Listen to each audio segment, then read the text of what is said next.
Hello, everyone. Uh, the title of this devotional is Now is Still All There Is. Yes, I'd like to continue about what we discussed in our last devotional about now. Uh, few people in Jesus' day, or even today, fully understand his admonishment be present at all times. People questioned his teaching style, asking why he spoke in parables, and he told them that people hearing him fulfilled Isaiah's prophecy that said in Matthew 13:13, seeing they do not perceive, and hearing they do not listen, nor do they understand. And we're filled with junk in our own heads. We're not going to pay attention to anybody else. We're not going to be of use to anybody else. We fear the present because it demands from us that we see, hear, and understand the world that's going on around us. And most of us want to avoid that. It's that simple. That's really what we're doing. It requires us to wake up from our lazy slumber and stop sleepwalking through our lives. Is it any wonder that people didn't flock to Jesus' message? Being present is a rigorous demand until you get used to it and then realize it's the best thing going on. There isn't anything better we could do. It's like an elixir that God gave us. Be here now. Be available for everyone. Get your mind out of yourself. Get involved with other people. Understand that to be present means to be truly aware.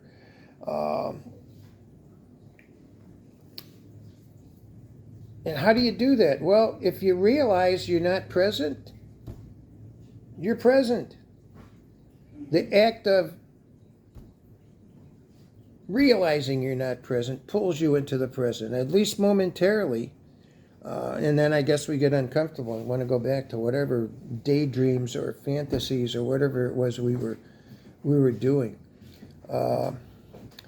So being present can be difficult. It's so easy to get carried away in the things going on around us.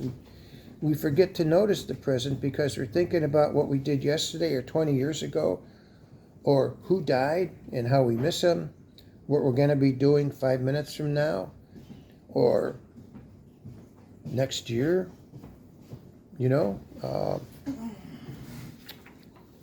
Now is reality, and we're not used to that. So our irritation that we have in being present is exactly what is symptomatic today with people not being able to be fully themselves in the current reality of our existence. When we honor the present moment, our unhappiness and struggles dissolve, and life begins to flow with joy and ease. When you act out of the present moment awareness, whatever you do becomes imbued with a sense of quality, care, and love, even the most simple actions. Because you're here now. And that's an amazing thing. And that was one of the things about Jesus. He was able to be ever present.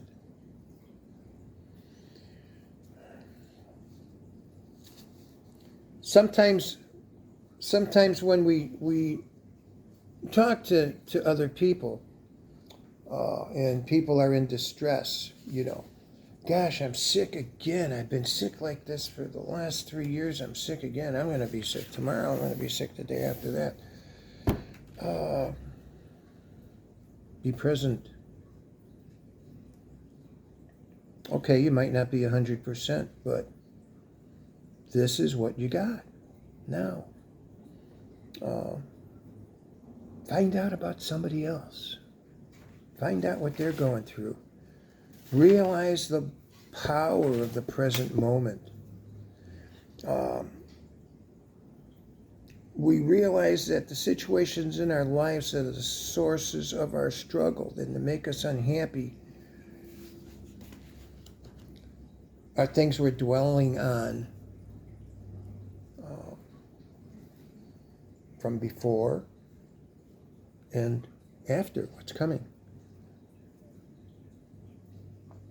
So, if you can't remove yourself from a situation, then you need to seek to change it. And if you're in the present, it might give you the wherewithal to do that.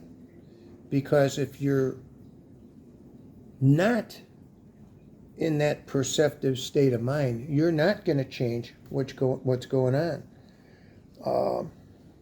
So God calls us to be present.